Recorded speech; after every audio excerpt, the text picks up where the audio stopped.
নমস্কাৰ অসম। যোৱা ৪৮ ঘণ্টাত আমাৰ সমগ্ৰ ছাত্ৰ সমাজলৈ এক ভয়ংকৰ মানসিক আঘাত নামি আহিছে। নীতিহীন দুৰ্নীতি আৰু প্ৰশ্নকাকত ফাদিল হোৱাৰ বাবে NEET 2026 পৰীক্ষা হঠাতে বাতিল কৰাৰ পিছত আমি দুজন মৰমৰ উজ্জ্বল ছাত্ৰক হেৰুৱালোঁ। গোৱাৰ এজন ছাত্ৰ আৰু উত্তৰ প্ৰদেশৰ লখিমপুৰ খেৰিৰ ২১ বছৰীয়া তিৰ্ক মিশ্ৰ, যিয়ে কেৱল ছিষ্টেমৰ বিফলতাৰ বাবে আত্মহত্যা কৰিবলৈ বাধ্য হ'ল। মই আপোনালোকৰ সন্মুখত এজন ককাইদেউ, এজন অভিভাৱক আৰু এজন মানসিক স্বাস্থ্য বিশেষজ্ঞ হিচাপে থিয় হৈছোঁ। ছাত্ৰ ছাত্ৰী আৰু অভিভাৱক আৰু সহপাঠীসকললৈ মোৰ এটা বিশেষ অনুৰোধ, ভিডিঅ'টো শেষলৈকে চাই থাকিব, কিয়নো আজি আমি ইয়াত এটা ভাঙি পৰা মনৰ ভিতৰত কি চলি থাকে তাক নিউৰ'চাইন্সৰ জৰিয়তে বুজিবলৈ চেষ্টা কৰিম, যাতে নেক্সট ছুইচাইড বা আত্মহত্যাটো আমি ৰখাব পাৰোঁ, আমি চবেই মিলি ৰখাব পাৰোঁ। যদি তুমি এজন ছাত্ৰ মানসিকভাৱে ভাগি পৰি দিশহাৰা অনুভৱ কৰিছা, বা এজন পিতৃ মাতৃ যিয়ে নিজৰ সন্তানক চবচে বেছি ভাল পায় আৰু তেওঁৰ সুৰক্ষা বিচাৰে, তেন্তে মোৰ এটাই অনুৰোধ, ভিডিঅ'টোত বৰ্তি থাকক। কিয় এজন ২১ বছৰীয়া মেধাৱী ছাত্ৰ হঠাতে ভাবি লয় যে মৃত্যুৱেই তেওঁৰ বাবে একমাত্ৰ পথ? বাহ্যিক দৃষ্টিত মানুহে ভাবিব যে ছাত্ৰজনে হাৰ মাৰিলে, কিন্তু আচলতে সেই ছাত্ৰজনৰ মগজুৰ ভিতৰত এক ভয়ংকৰ গাঁথনিত ভাঙোন বা ষ্ট্ৰাকচাৰেল কলাপছ ঘটে। ইয়াক হয়তো কোৱা হয় এমিগডালা হাইজেক আৰু কৰ্টিচলৰ চুনামি। ২ বছৰ ধৰি দিনে ১৪ ঘণ্টাকৈ পঢ়া শুনাৰ পিছত যেতিয়া হুইচেল বা এটা ডাঙৰ আঘাত আহে, যেনে পেপাৰ লিক হোৱাৰ বাবে NEET পৰীক্ষা বাতিল, মগজে ইয়াক জীৱনৰ বাবে এক চৰম বিপদ বুলি ধৰি লয়। ছাত্ৰজনৰ মগজুৰ আৱেগিক সতৰ্কতা কেন্দ্ৰ এমিগডালা সেই সময়তে অতি সক্ৰিয় হৈ পৰে।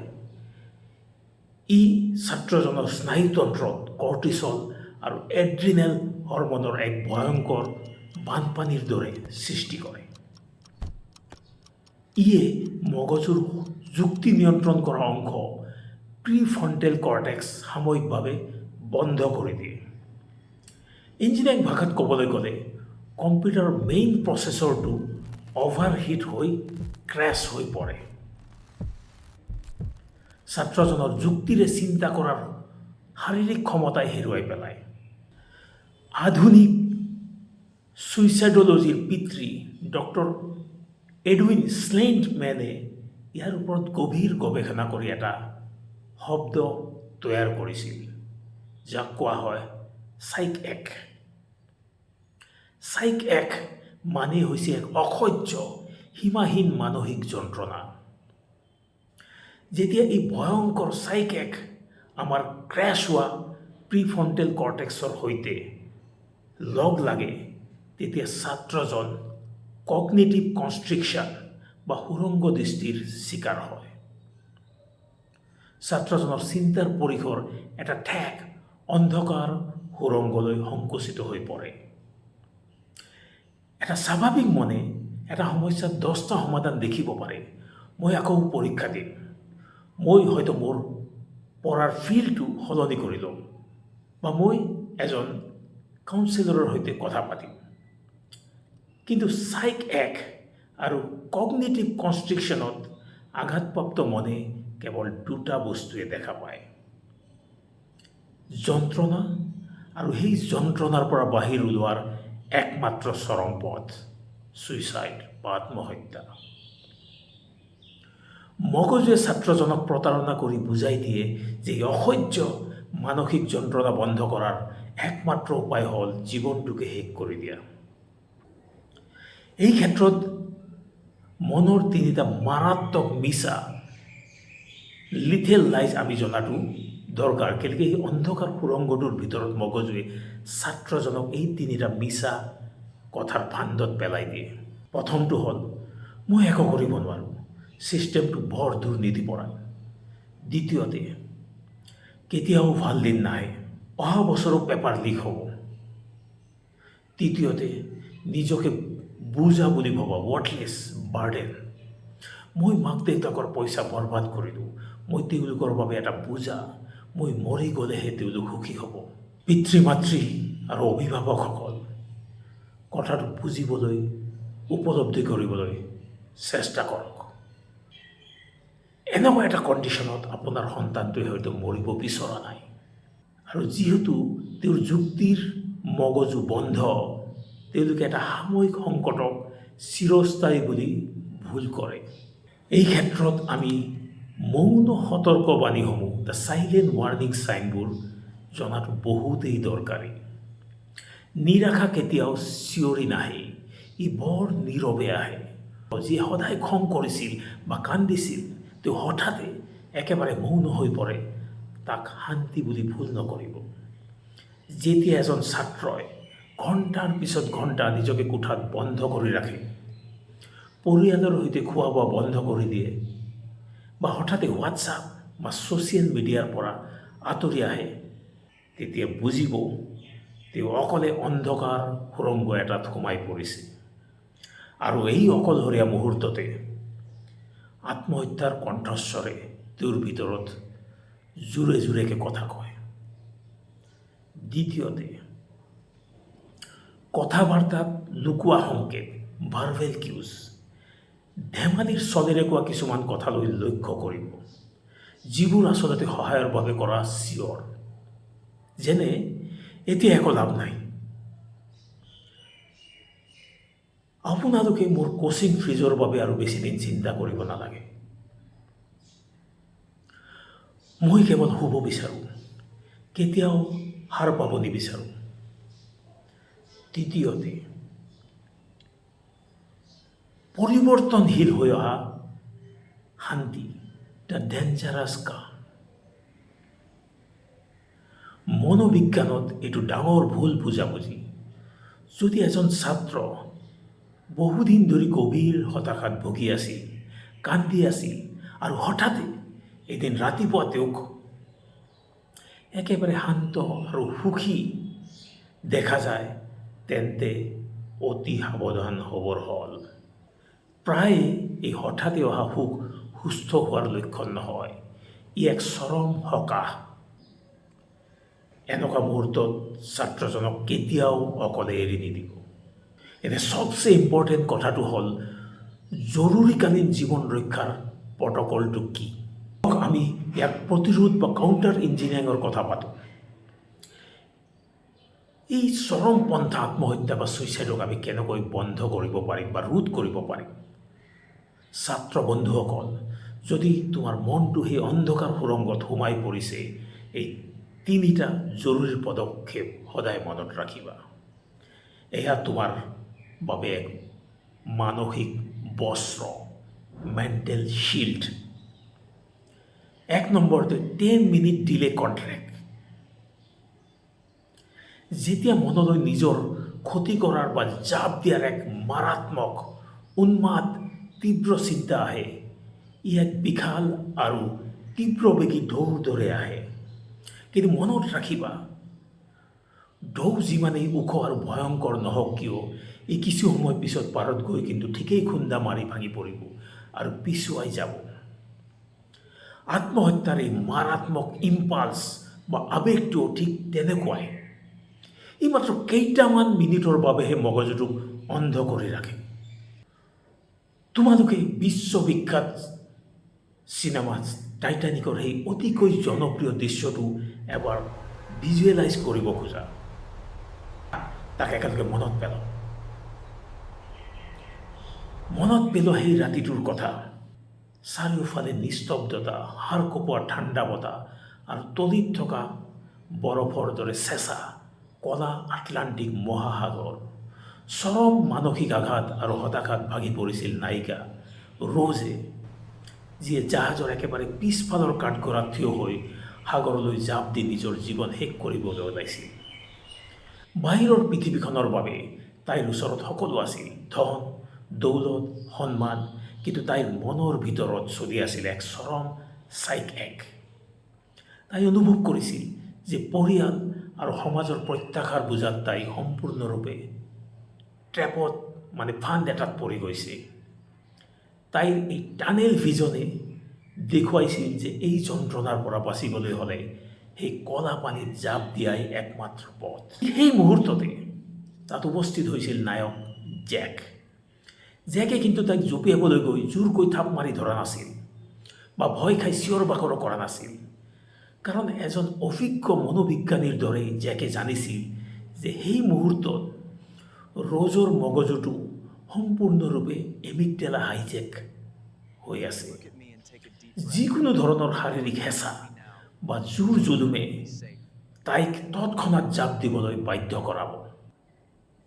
নায়ক জেকে তাত এটা মনস্তাত্ত্বিক বিলম্ব অৰ্থাৎ চাইক'লজিকেল ডিলে পেটাৰ্ণ ইণ্টাৰাপ্ট সৃষ্টি কৰিছিল।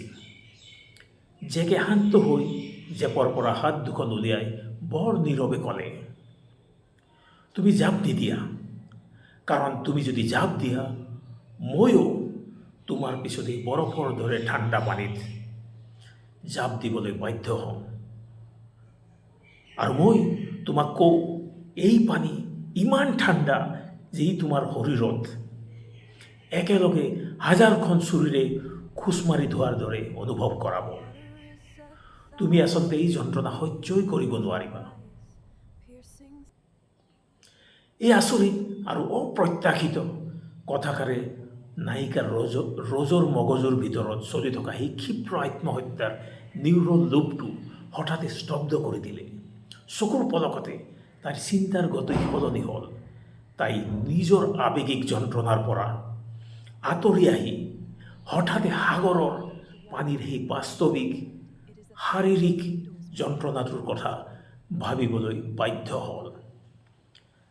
ৰজৰ মগজুটোৱে জাপ মাৰি দিয়াৰ আগতে কেইটামান মিনিটৰ বাবে সময় পালে নায়ক জেকে তাইৰ মনোযোগ নিজৰ পৰা আঁতৰাই আন এজন অচিনাকি যুৱকৰ জীৱনৰ ওপৰলৈ লৈ গ'ল। আৰু এই সামান্য 5 পৰা 10 মিনিটৰ দিলে তাইৰ মগজুৰ কৰ্টিচলৰ ধুমুহাক শান্ত কৰিলে। তাই চূড়ান্ত সিদ্ধান্ত সলনি কৰিলে আৰু তাইৰ জীৱন ৰক্ষা পৰিল। ছাত্ৰ ছাত্ৰীসকল, যেতিয়া NTA NEET 2026 পৰীক্ষা কেঞ্চেল কৰিলে, তোমাৰো এনেকুৱা লাগিব পাৰে যেন তুমি টাইটানিক জাহাজৰ সেই কাঠগড়াত থিয় হৈ আছা আৰু তলতে গভীৰ নিৰাশাৰ কলা সাগৰ। মগজুৰ সেই খন্তেকীয়া অন্ধকাৰ আৱেগক হৰুৱাবলৈ তুমি নিজেই নিজৰ জেক হ'ব লাগিব। তুমি নিজৰ লগত এই 10 মিনিট ডিলে কণ্ট্ৰেক্ট চহী কৰিব লাগিব। যেতিয়াই মনলৈ কিন্তু বেয়া চিন্তা আহিব, হাতৰ ঘড়ীটোলৈ চোৱা আৰু নিজক কোৱা, মই এই মুহূৰ্তত কোনো পদক্ষেপ নলওঁ। মোৰ মনটোৱে মোক যি কৈছে মই 10 মিনিট পিছত সেয়া কৰিম। মাত্ৰ এই 10 মিনিট মই কেৱল ৰৈ দিম। মই তোমালোকক কথা দিছোঁ, এই 10 মিনিটৰ ভিতৰত মগজুৰ সেই মাৰাত্মক কেমিকেল ধুমুহাটো শান্ত হৈ তল পৰিব। প্ৰিফ্ৰণ্টেল কৰ্টেক্স আকৌ সক্ৰিয় হ'ব আৰু তুমি পুনৰ যুক্তিৰে জীৱনৰ পোহৰ দেখিবলৈ পাবা। ছাত্ৰ ছাত্ৰীসকলৰ বাবে ষ্টেপ নম্বৰ 2, দ্য হেভেনিং টেকনিক। মগজুৰ এই 10 মিনিটৰ বিলম্বৰ চুক্তিক আৰু বেছি শক্তিশালী কৰিবলৈ আমি ব্যৱহাৰ কৰিম হেভেনিং টেকনিক। তোমাৰ হাত দুখন ক্ৰছ কৰি কান্ধত থৈ কিলাকুটিলৈকে জোৰেৰে মোহাৰি দিয়া। চকু দুটা বন্ধ কৰিব পাৰা। 4 ছেকেণ্ডৰ বাবে লাহে লাহে উশাহ লোৱা আৰু 4 ছেকেণ্ডৰ এৰি দিয়া। এই হেভেনিং টেকনিকটো কৰিলে তোমাৰ শৰীৰৰ স্পৰ্শই তোমাৰ মগজুত ডেল্টা তৰংগ, ডেল্টা ৱেভ সৃষ্টি কৰে, যিয়ে আৱেগবিহ্বল এমিগডালাক পোনপটীয়াকৈ সংকেত পঠিয়ায়। ছিষ্টেমটো ভাগি পৰিছে সঁচা, কিন্তু তোমাৰ শৰীৰ আৰু জীৱনটো সুৰক্ষিত আছে। শান্ত হোৱা। লগে লগে তোমাৰ বুকুৰ ধপধপনি আৰু ভয় ভাৱ নোহোৱা হৈ যাব।